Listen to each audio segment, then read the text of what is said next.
Welcome everyone, Shabbat Shalom. For those who don't know me, my name is Julia Knobloch, but I think I've met most of you since I started being one of the residents at Beth. There's one other resident here with us, David Kaplinsky, who I'm sure everyone has met. And I'm doing once a month, I'm doing a look at Israeli Hebrew poetry. And last time was the first time I did it, and it was about Nachman Bialik. I was going to alternate between female and male writers and Israel and out of Israel, but because of this parsha, I just couldn't resist to do another male Israeli poet, who's no other less than Yehuda Amichai, because he wrote a poem that's called Jacob and the Angel, and it was just too fitting to go with the parsha that I just couldn't resist.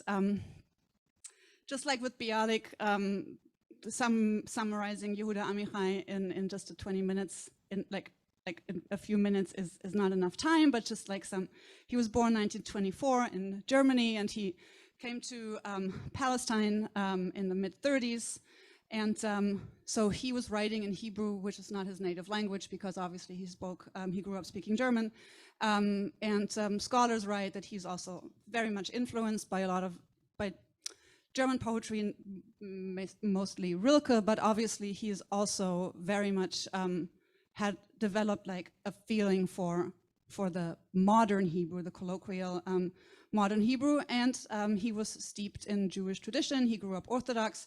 As he became a young adult, or during his young adulthood, he stopped being observant, but he was so steeped in it that like his poetry is so Jewish in so many ways that you could tell that even though he stopped being observant or even believing, he wrote very, very intense, deep, and I want to say sacred, like poetry, like secular poetry influenced and shaped by the sacred. And one of the main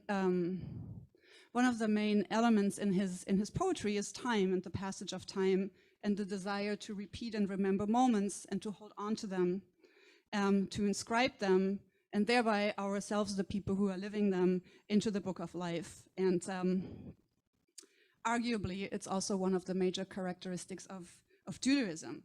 When we as mortals try to inscribe ourselves into the eternal book of life, there's a clash. There's a clash between the mundane and the holy, between the secular and the sacred, the religious, because one is finite and the other is not finite, infinite. And we find this very constant clash in Amichai's poetry, but in my view, and I think I'm not alone, he combines these clashing two sides into something that is, well, not smooth, but something that will always leave us longing for something, but at the same time bestows sufficient sort of holiness and eternity that it makes a secular moment, takes a secular moment and turns it into something sacred. And often then, though, this moment passes, like moments of intimate encounters, as so often in Amichai's poetry, the poems deal with love, with sexual intimacy, with closeness between lovers, with breakups. But all these moments, for their intensity, allow those mortals to get a glimpse of the divine. And a lot of these things I find in the poem Jacob and the Angel, which we are going to look at. But before we are going to look at, and we're going to focus on Jacob and the Angel, I brought another one just if we have time. But before we look at the poem, I just wanted to remind us of those lines that this poem quotes, even though many of you may have heard them this morning. And I'm just going to read them for the sake of time in English. So we are at the moment when Jacob is encountering the Ish, the being, the divine being that he's struggling with. And they're struggling, and we're at the moment when the socket of Joseph's hip is strained. And then Joseph said, "Let me go, for dawn is breaking." But he answered, "I will not let you go unless you bless me." Said the other, "What is your name?" He replied, "Jacob." Said he, "Your name shall no longer be Jacob, but Israel, for you have striven with beings divine and human, and you have prevailed. Jacob asked, "Pray, tell me your name." But he said, "You must not ask my name," and he took leave of him there. So I am going to read the first poem, both in Hebrew and the English, and then I would like to, I have a few things I want to share about them, but I hope you have also some impressions to share. But first, let me read the poem. Yaakov והמלאך. לבנות בוקר נענך ותפסה אותו כך, וניצח אותו, ותפס אותה כך, וניצח אותה. הם ידעו שניהם תפס מביא מוות.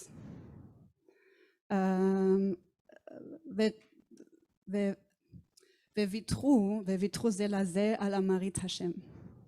אבל באור הראשון של שחר ראה את גופה, שנשאר לבן במקומות שבגד הים אתמול כיסה.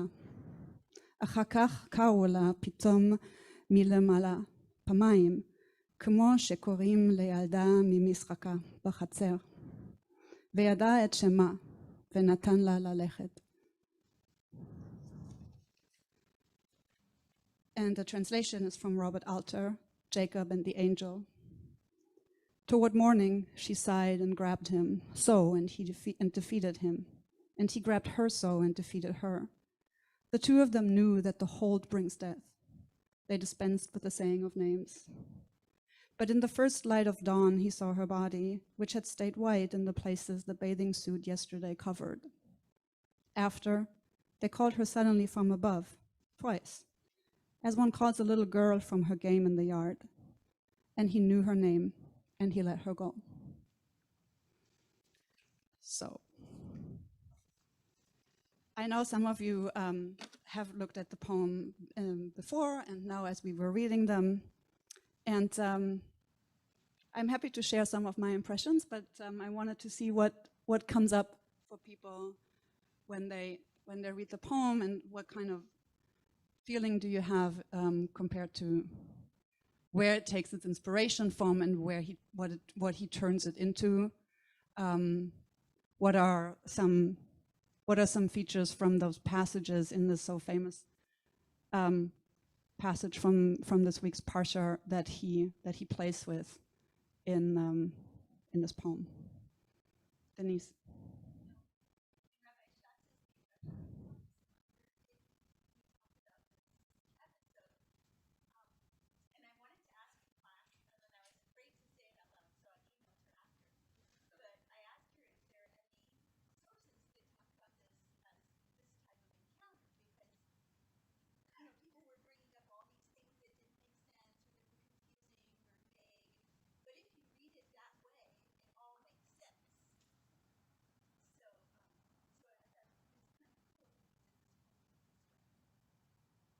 Yeah, thank you. Stan.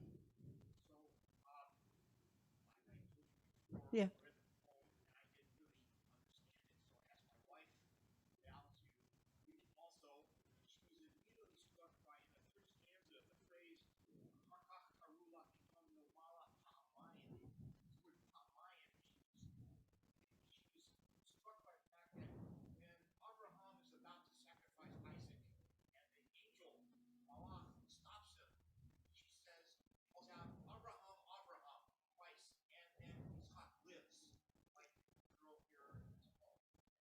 Yes, I thought it was an amazing remark to make, something actually that had not occurred to me. So for those of you online, so the first comment from Denise was that that she just appreciated how Amichai took the origin of took the parsha, the passage, and turned it into the poem, and how he transformed it. And Stan just mentioned that his wife remarked on the word choice of pamayim, twice, when they call the woman in the poem, how it reminded of the scene when Abraham is about to sacrifice Isaac, and then the angel appears and calls twice to Abraham. So that's interesting to think about what that means. Did you have your hand up? Yes.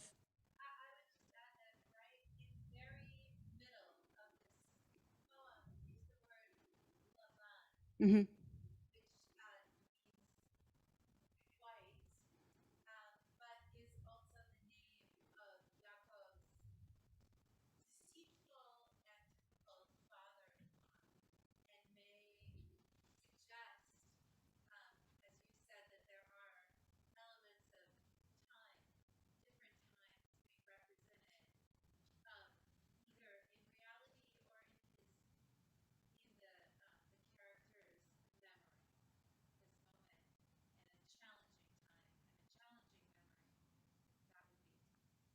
Thank you. So Rabbi Fields-Meyer was pointing out that there is in the middle of the poem, which is often very, very important to note where something is placed in a poem, that the name, that the body of the woman has it's when it describes the parts that had been left, like, you know, bikini lines, they are left left white, but it is also the same name. It's the same word and the same name for Lavan, where whom Jacob has just left after serving many, many years for him and having had many, many troubles with him and being schemed by him. So that was interesting to note. I did not make that connection with Lavan, but I love it, especially because of Jacob. You know, it adds another layer to this whole weaving, I think, that Amichai does in terms of taking iconic passages from Torah and turning them into, bringing them down to the day-to-day reality, secular sphere that we live in, and then by in turn giving those moments again, borrowing sort of like something of the holiness from them. David.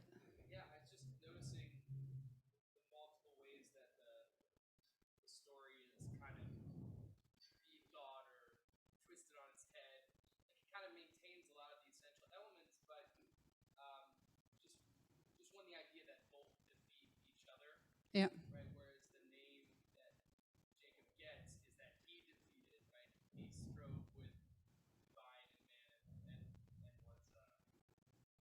successful. But they both defeat one another, so that's one thing. And it says they dispense with the saying of names, right? So the thing that the angel says is, "Why do you ask my name?" And then the angel leaves, right? When Jacob tries to command. But at the end, it says, "And he knew her name." And he let her go. Which is just interesting, like,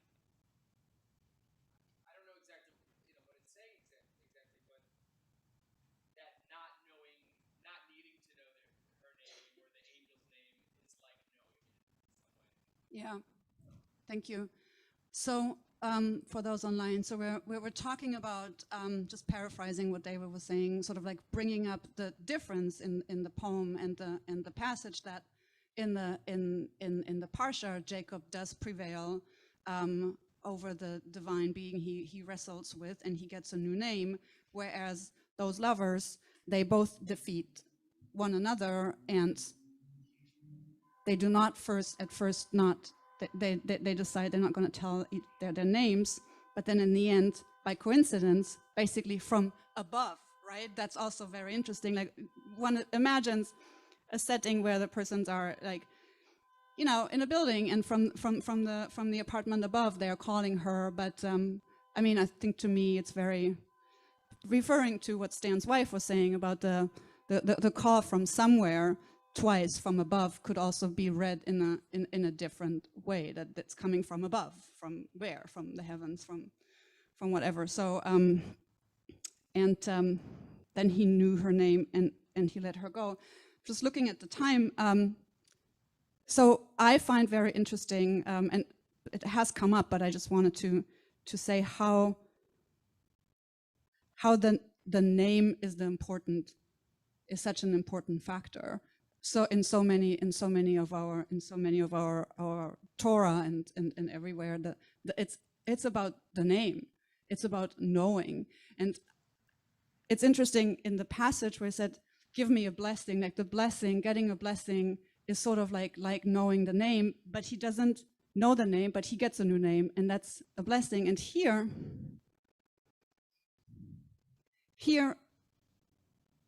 the moment he knows the name of the woman, he lets her go, which can be read in two ways, I find. It's, on one hand, one could say it is one moment of transitory love that was so intense that it is fine to be over, and at the same time I can't help but also feeling like really a sadness in terms of he knows the name and she leaves, and he lets her go, and they're separating.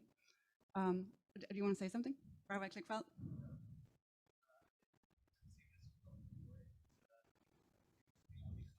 Right. Yeah.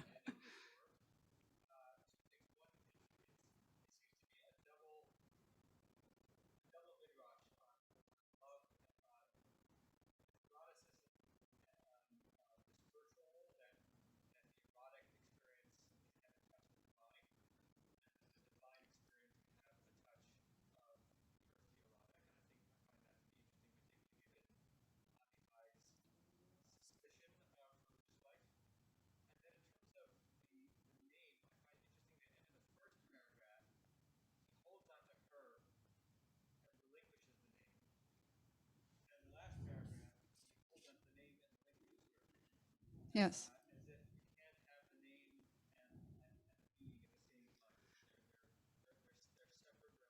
Yes. Yeah. Yeah, Rabbi Klickfeld was pointing to this interplay that Amichai does so often between the erotic and the divine, and how often, in word literature, in so many different spheres of our lives and of art, how the experience of love, of human love, of erotic love, of romantic love, can have these glimpses of divinity, and how knowing the name and living this always together in one moment is basically not achievable, which then might actually say that even though Amichai stopped being observant, but that there is something about the divine love that human love, no matter how amazing and deep it can be, cannot achieve. And so I find that very, very interesting. The second, is there someone else who wanted to say something? Warren?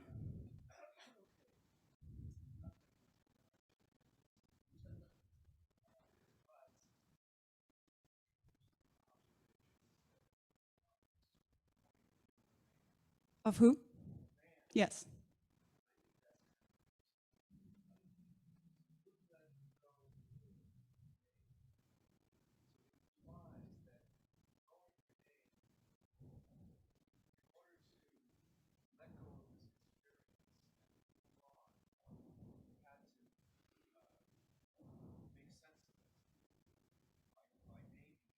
Yeah. Yeah, thank you. So Warren pointed out, first of all, that the poem is written from the man's perspective, and that also that in order to let me paraphrase that, once he was able to name it and he knew the name, then he could let it go, which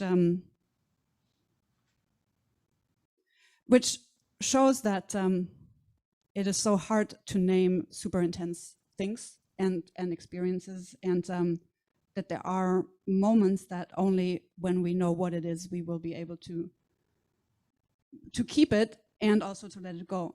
And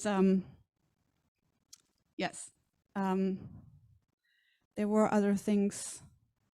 I mean, of course, the lalechet and let her go, that echoes what is also, especially in the parsha, let me go when I can only go when I know the name. I can only go then. Yeah, so we want to have time for Mariv. I do want to have two wrap up things, and forgive me if I change course with the poems, because I can't help myself. So the other poem that I brought, since you have it, I brought it because it is an example, I find, where Amichai takes his secular view way further than in this first poem, because while here there is still this echo of this intense, of this that a moment of intense human encounter can have like 1 second of divinity, even though it can't like keep it. The second one, my head is really, really, really centered in the secular world. However, I want to point, if you look at it at home again, maybe it does end with the word yadech, when it talks about the hand of the woman who's stroking his head, which is or might still be seen as an echo of a divine attribute, because we talk so often about the hand of God. So this is just something.